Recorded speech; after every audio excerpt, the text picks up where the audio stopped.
There we go. So a little bit about myself. I come from a background in naval aviation. I spent 20 years of my life flying in Navy jets off aircraft carriers. So I have a little background in training and education. The 20 years post naval aviation, I've been running apprenticeship programs. In the last 10 to 15 years, I've got programs all over the state of Oregon. When I'm not involved with apprenticeship and I'm doing my hobby stuff, I spend quite a bit of time underwater. I'm an underwater photographer and help out with instructing classes for scuba divers here in Eugene, Oregon. I'm going to talk a little bit about apprenticeship, and I'll try to get into some more specifics as we roll through this. I'm going to try to stay away from some areas, you know, and one of the things I want to be clear about is I'm not going to try to compare apprenticeship to going to college, because they're really not mutually exclusive. Most of our apprentices nowadays can earn their college degree while going through an apprenticeship program. So we have an opportunity to do both now. And so the comparison isn't as drastic as it used to be. Main ones I work with, electricians, plumbers, millwrights, machinists, industrial mobile mechanics, and the general journeyman electricians. And again, those programs are throughout the state. I've been, ever since the Aspire seminar, tasked with attending presentations at some schools in some rather remote locations, and I've enjoyed the heck out of it. And I'm more than willing to come to your school if that's something that you're interested in. I've talked to kids, and that's kind of what I enjoy doing. So a little bit about the issues perceived and assumed. You know, not every kid is college material, but not every kid that is college material wants or needs to go to college.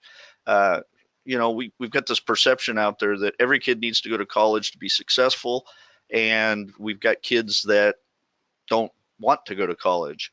The other perception I hear a lot, or thing that I hear a lot, is that, you know, we got to figure out what to do with, and I'm going to use air quotes here, these kids, or the problem students, or the ones we can't figure out what to do with. Well, generally speaking, they're not a good fit for our programs either. Most wash out pretty quickly, and they have a lot of the same issues you deal with during their high school careers. A ton of my first year apprentices are recent college grads or even advanced degree holders. Currently in one of my electrical programs, I've got 2 electrical engineers going through the program. And I get a lot of questions around that. Why would an electrical engineer want to go through an apprenticeship program? And I'll quote him, and he said, you know, Randy, I really just didn't want to work in the cubicle zoo at a computer all day long. I wanted to really build stuff with my own hands. And that's something I'll talk about a little further into the presentation, but that's one of the benefits of a career in the trades. Only a small minority of the people that I have in the training programs for apprenticeship are recent high school graduates.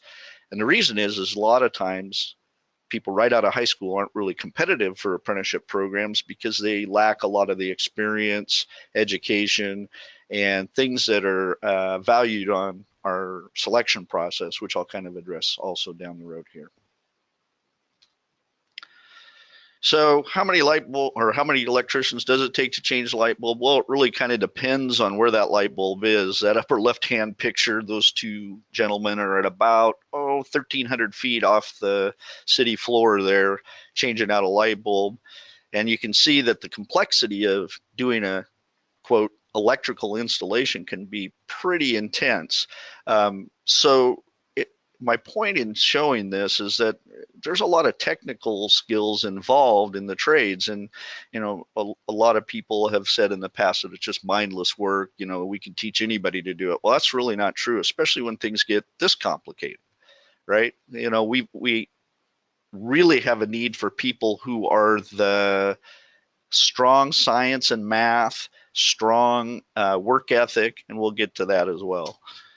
So why apprenticeship? Well, this chart is taken from, and I'm going to emphasize this website because it's a great place to find real statistics, and that's qualityinfo.org.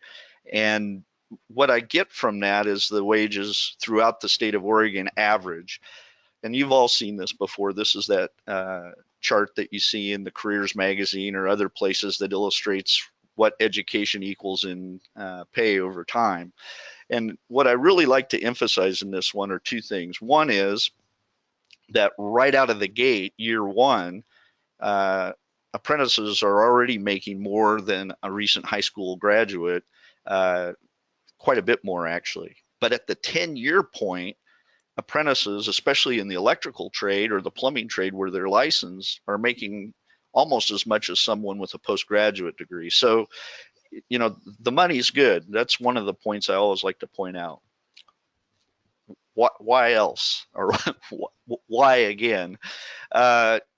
This is a chart I pulled right out of Quality Info again, and it shows careers, the growth in this private sector, and what the wages are. The thing I wanted to really illustrate with this picture is everybody's saying, hey, go into healthcare because that's where the vacancies are. Well, yeah, there's vacancies, but you got to look at where they are. And, you know, from CNA all the way through physician, the average across the board is about $18 to $19 an hour. If you look right under that with construction, we're right at $26 or $27 an hour across all occupations, which is, again, good money. And it's not something that somebody right out of high school usually gets. So why?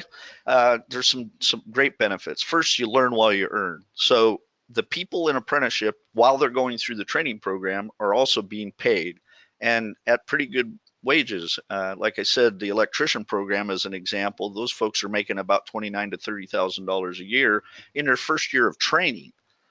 Again, I emphasize that they're in training and yet they're still earning a pretty good wage.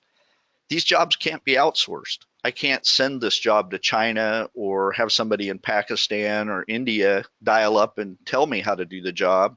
I actually have to have somebody that physically shows up at the location. They're high tech. There's great opportunities to advance. One statistic I read just yesterday in the Quality Info stuff is that in the state of Oregon, 91% of all advertised electrical jobs went unfilled last year. That's amazing to me. I mean, that means that there are more jobs out there than there are people to do them. And I get the anecdotal evidence of that every day when I get calls from employers that are so busy and so overtasked that they're just looking for more people, and we just don't have those people. They're high paying, they have benefits, and they have, again, the intangibles that a lot of people miss out on are you get to work in different locations every day. You get to build things with your own hands.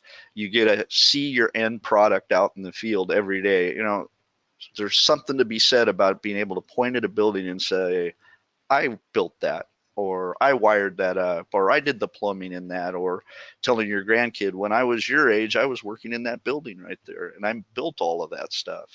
Just something that, you know, a lot of the people that I talk to that go through the trade programs emphasize that that's one of the reasons they went in. So a little bit about apprenticeship and how it works. Most of the programs are run by a local committee, and those local committees are called Joint Apprenticeship Training Committees, or JATCs, and they're made up of employers and employees from those industries that are represented in that committee. For example, the electrician program might have 2 or 3 journeyman electrician that are employees at local contractors, and then they might have 2 or 3 contractor members on that committee. Those folks get together and they set the standards and they put the training program together, and that program is then approved by the State Apprenticeship Council. For the electrician program in Lane County and in other areas of the state, it's administered by either the independent electrical contractors or a local committee, or the IBEW and the union programs in those areas that have those programs. Additionally, my programs are administered by my company, and we have, 11, like I said, 11 programs throughout the state of Oregon. So apprenticeship, right out of Wikipedia, is just a system of training people, a new generation of people, by practitioners in those trades that have been doing it for years. In the old days, you might see somebody get indentured into servitude with a, let's say, blacksmith. My son or daughter, son usually in that case, would be sent to the blacksmith shop and he would work there until he was considered a journeyman in his profession. And once he was a journeyman, then perhaps later down the road, he would be training somebody else. And that's typically how it started. In reality, most training programs are a form of apprenticeship. I mean, from being an attorney to being a doctor to being in any field, you do some form of apprenticeship, being a teacher, for example. And those models stand true all the way through time, and you know, they're very successful, especially in the trades. Typically 2 to 5 years, depending on which program you go into. The majority of the training is on the job. So you're learning from people who have been doing it for years and years and years, and they're providing the information and handing down the experience that they've learned. Typically, there's 300 to 600 hours of classroom training. Those classes are typically held in the evenings. And upon completion, you get your license in the licensed trades, which would be electrician, plumber, and some of the others, or you become a journeyman. And the journeyman status is also a form of licensure. I'll give you an example. Millwrights throughout the state of Oregon, which, if you don't know what that is, those are the folks that fix the machinery in the manufacturing processes. Also a super high demand job right now. Look at the charts. They're probably one of the hardest people to find in the trades. Even though they're not licensed in the state of Oregon, all of the facilities in Oregon, when you go to apply, ask if you're a card-carrying journeyman. And if you're not, likely is that you'll start at an entry-level position, and then we'll evaluate you and put you into an area that requires a journeyman's license. So where they work in residential settings, they work in commercial settings, churches, office spaces, malls. They work in industrial. Large industrial facilities too. It increases the productivity for our employers because typically it gives them better habits, and they're absent less often because they're motivated. They want to be there. They're learning a trade. They're given an opportunity that most people don't get. The other thing is it also increases safety because we emphasize safety in all of our programs. And, you know, what I would say is any construction trade has its risks. Same with manufacturing. The more safety we can plug into that, the better off. And, you know, we're all about helping keep people from getting hurt on the job. It also saves them time and money, and, you know, people are invested. They want to be there. That's what's really important. For the employers, it reduces turnover by a huge margin because apprentices see the time and energy that they spend in the classroom and out in the field benefits them long-term in their career. Every 1,000 hours typically in their program, they're getting moved up as an apprentice, and that move up actually equates to more pay. It equates to better status in the program, and it shows their employer that they're, you know, doing well, and we should continue to invest in them. It also employs or provides the employer with an employee can adapt to the new technology, because we're bringing that stuff into the classrooms all the time. The big thing for employers is that we invest in a person, and the individual who's in those trades sees that. And so, you know, as an employer, for example, an electrical contractor takes a chance on a young man or a young woman to come into a program. They're saying, look, I'm going to participate with training you for 4 years. That's a big investment for any employer, but yet they're willing to do that because at the end of 4 years, and this is what I typically see, is a apprentice starts with an employer, does their 4-year apprenticeship, finishes their apprenticeship and gets licensed or becomes a journeyman, and I see them 4 or 5 years later and they're working for the same employer, doing the same type of work, and they're still saying, I love this job. So, you know, there's a lot to be said for that all by itself. And it also provides us an opportunity to screen applicants before the employers even get a chance to take a chance on them. Again, paid training during their employment. They get skills that are necessary throughout the industry, and they can provide those anywhere. It's credit towards an associate degree. Almost all the programs in Oregon are have the availability to as an avenue to become or to finish your associate's degree. I'll give you the Eugene electrical program as an example. When somebody finishes that program, they're about 3 gen ed classes away from their associate of applied science.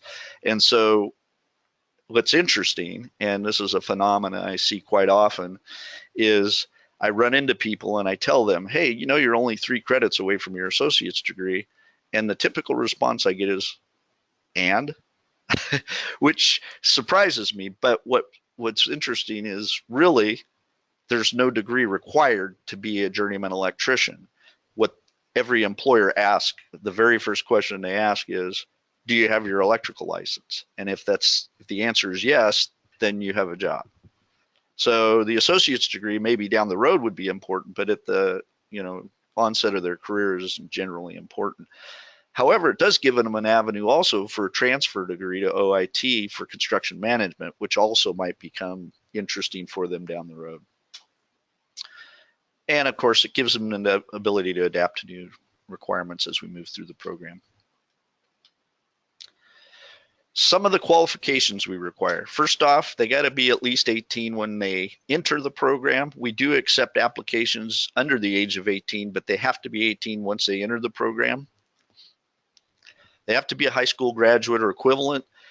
Most of the time, the value is given to the high school graduate over the GED holder. So I always share that with educators, that if you have someone that's saying, well, I'm just going to drop out, get my GED and go into the trades, well, they're not going to be as competitive as the person that graduated from high school.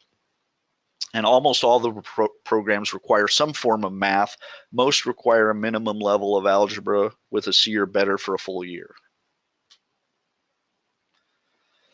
So we get to the selection process, and that's where I generally hear the most questions is, well, I've got this kid, he's really interested or she's really interested in becoming an electrician. How do I get him from that interest point into the program? Every program in the state of Oregon has some form of selection process for how they screen and place their applicants. What I would say generally is most of them are very similar. They value things like work history, letters of recommendation, driving record, high school background, college background, things that you've done outside of the educational system. Were you a volunteer? And then, of course, things that are directly related to the trade. I took a pre-apprenticeship class. So most of the committees set a date that they're open. We're required by state rules to advertise that a minimum of 30 days prior. But generally speaking, that goes out to everyone. I send those notifications out to the Bureau of Labor, to the schools, to the employment division. I post them on Craigslist. I post them on Facebook. They go everywhere. All the colleges get them. But if you have someone that's super interested in the program, any program for that matter, the employment department has a system called iMatch, which allows this person to go in and specify what type of career they're looking to get into. The nice thing about it is if you flag your iMatch or your information over at the Employment Bureau as somebody that's interested in a particular apprenticeship program, they will send you opening announcements. They'll send you information about how to get into the program. They'll send you contact information. And that way you don't miss an opening that might otherwise been apparent to a student. We have a question, Randall. Yeah. Yeah, so Maddie asked, do you accept students who graduate with a modified diploma? If it says graduated, that's all I care. So each program is specifically allowed by the Bureau of Labor to determine what they view as meeting those educational requirements. One of the questions I've had for years is we used to call algebra something other than algebra for years. It was integrated math 1 or concepts in math or whatever. I finally got a determination from the Bureau of Labor that it's up to the individual committee to decide whether that meets their minimum requirements. Some committees are very strict about that. They're going to say, well, it's a modified diploma. We need more information on what that means. Most committees, though, what I'm looking for is either a diploma or a set of transcripts with something on them that says graduated and a date. That's really all I'm looking for. Does that answer the question? Maddie, if you have some follow-up questions, you can raise your hand or type it in, but I think we're good to go. Oh, she said thank you. Terrific.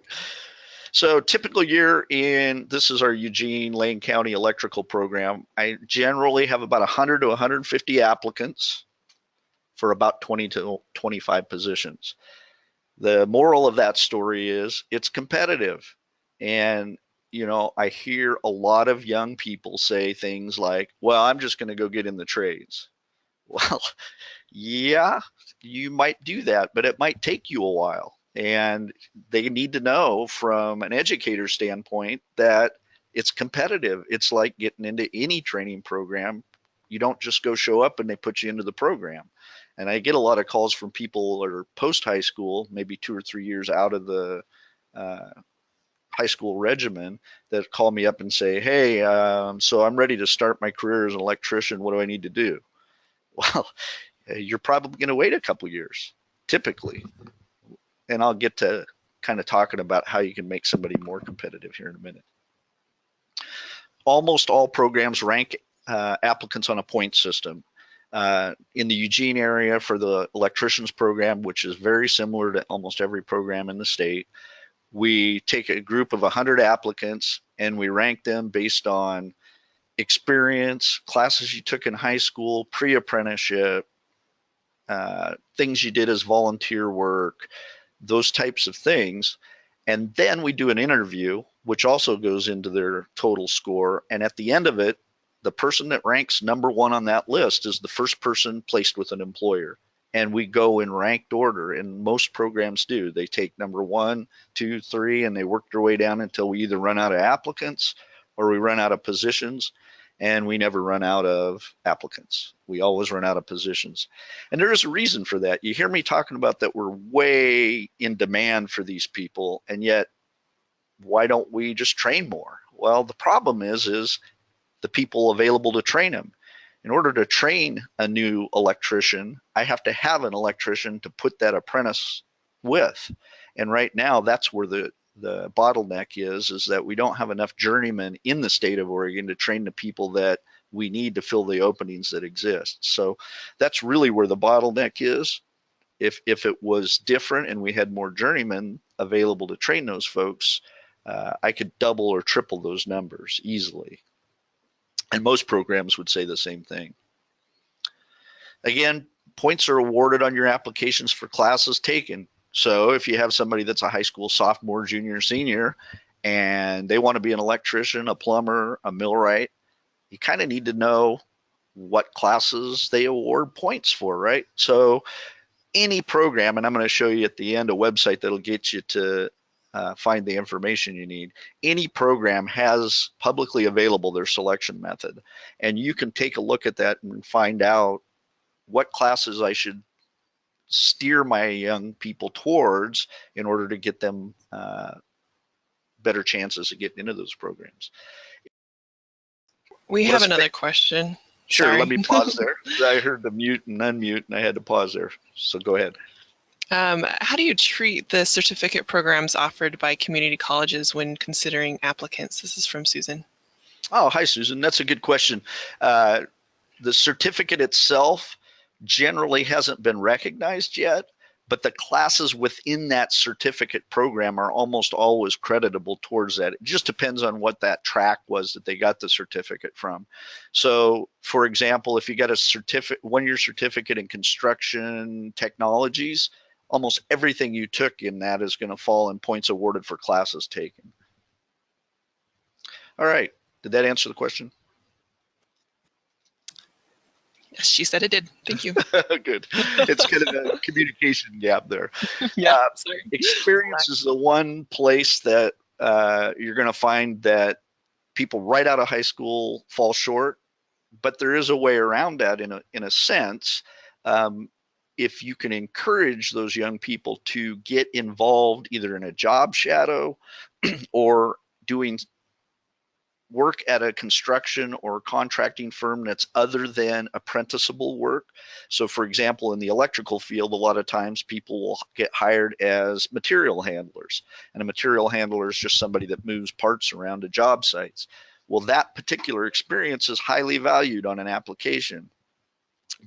But experience in general, so somebody wants to be an electrician, but they spent 2 years as a carpenter, that experience is invaluable. So back to what I was talking about earlier, this is where I see the results of what we've been doing for years and years and years with no real work available for young people outside of, you know, fast food and hospitality while they're in high school.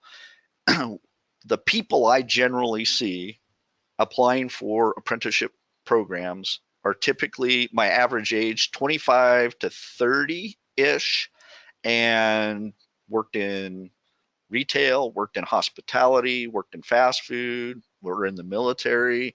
Those are the people I usually get coming to the front door of an apprenticeship application.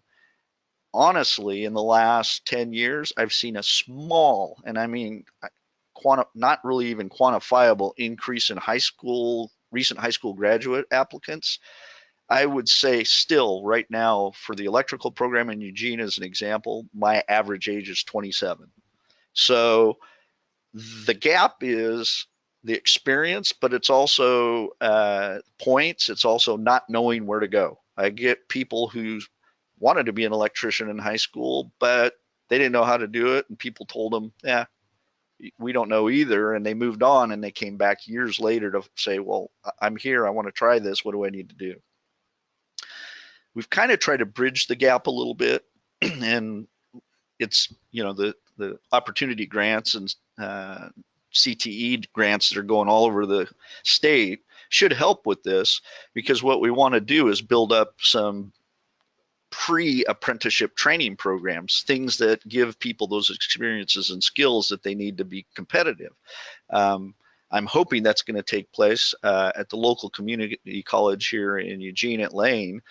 We've developed as a group some pre-apprenticeship classes that give high school and recent high school grads those experiences and that education that are critical. And we've convinced the local committees to give more points for those classes. So there is opportunities to get young people high school age and right out of high school those classes and experiences. It just takes the knowledge of where are those at, how do I get them there. And again, locally it might be different for your area, but I'm certainly willing to help steer you the right direction. Here's some common problems I see. First off, I without fail end up with a lot of applicants that come to the application process totally unprepared.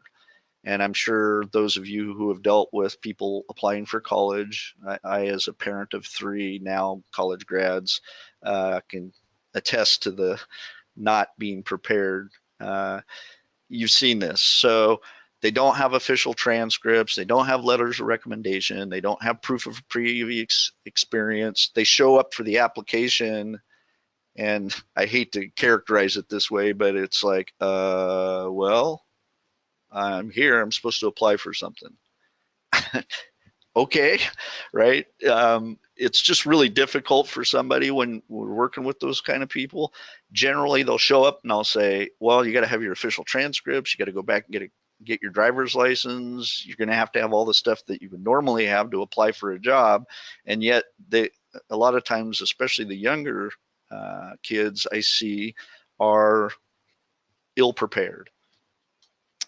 They don't follow through. I get probably about 20% of my applicants, they fill out the application, they turn in all of their recommendation letters, their proof of experience, and then I never hear from them again. They just sit on the list and they don't do anything.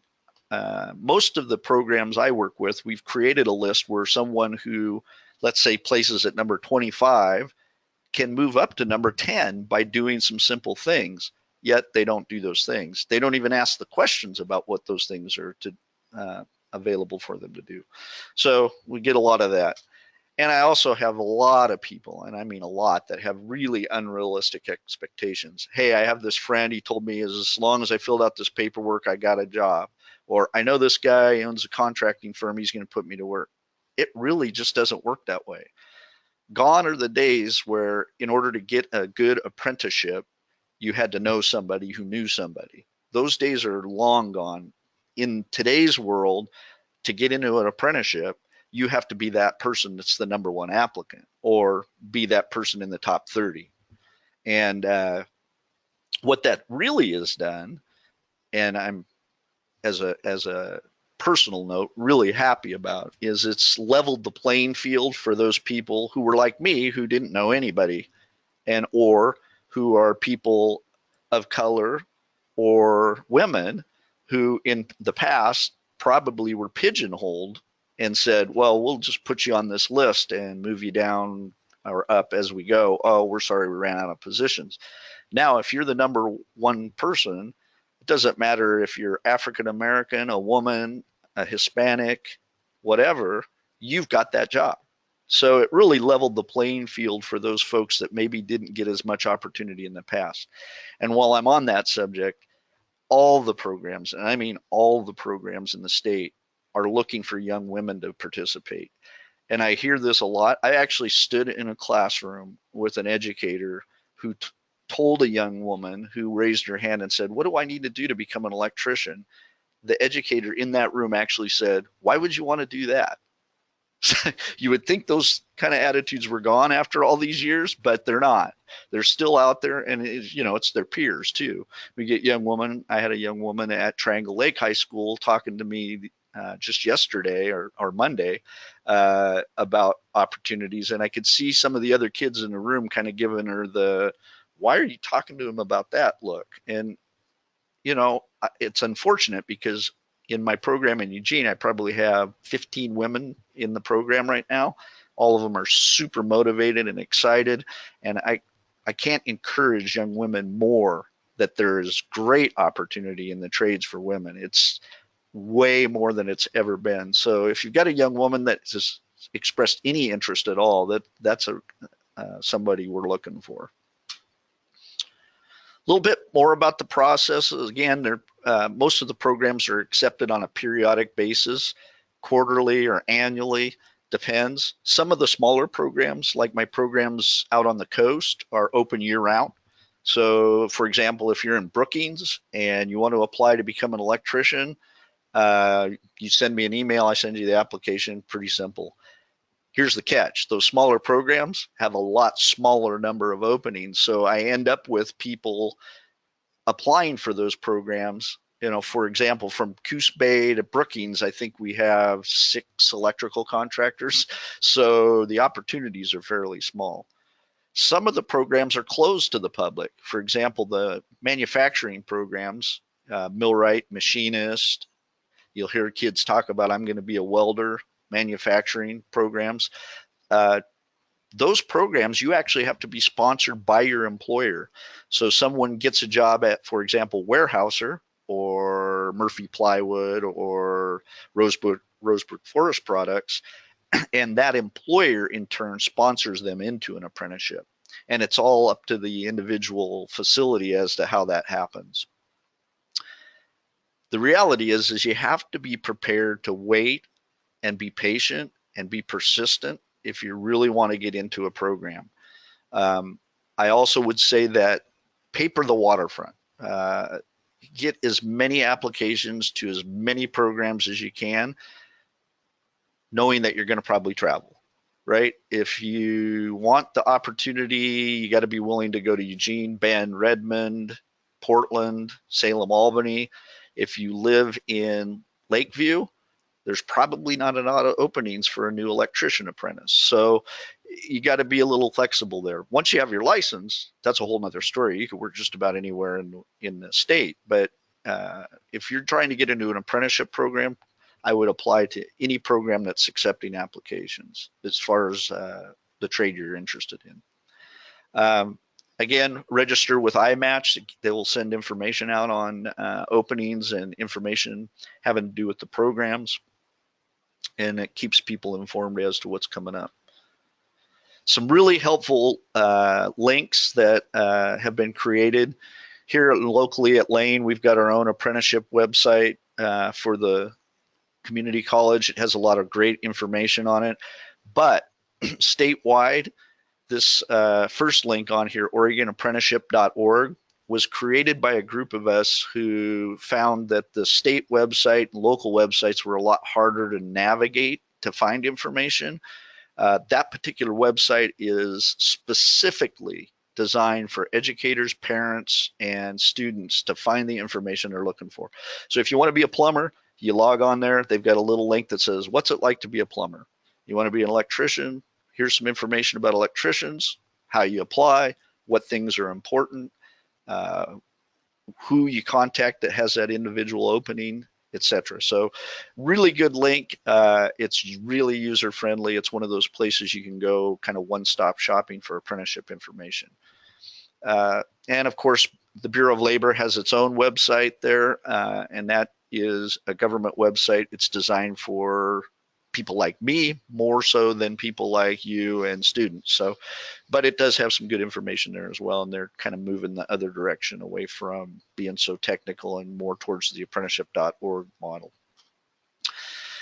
Here's what I hear from employers, and I share this with educators at every school I go to and every place that I go, and I'm sure that you've heard these before because I hear them from people over and over again. Here are the things I hear. Number one, and absolutely number one, is attendance. And I've actually had suggestions from educators that maybe our selection process should include some points for attendance. And I'm actually entertaining that idea. They're not teachable. They're not humble. They're on their cell phones. They don't have mechanical aptitude or abilities. They don't ask questions, don't assume, you know, unable or unwilling to do menial tasks.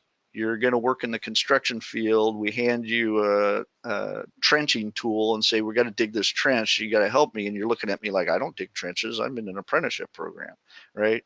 It's work, and you got to do the work that's required. They don't show up professionally. You know, they come baggy jeans, whatever, or standing around with your hands in your pocket waiting to be told what to do. I'm quite sure that you find some of these behaviors every day where you're working. So this is all not news to you, but this is what I hear from employers consistently. And absolutely the number one is attendance. Doesn't show up or doesn't show up when they're supposed to, calls in sick, that kind of thing. All right, that's pretty much my presentation. I'm, again, open to questions. My email is floating around out there. If you're an educator at a school and you want me to come talk to your kids, I'm more than happy to. I love talking to young people about apprenticeship and anything else that they like to talk about.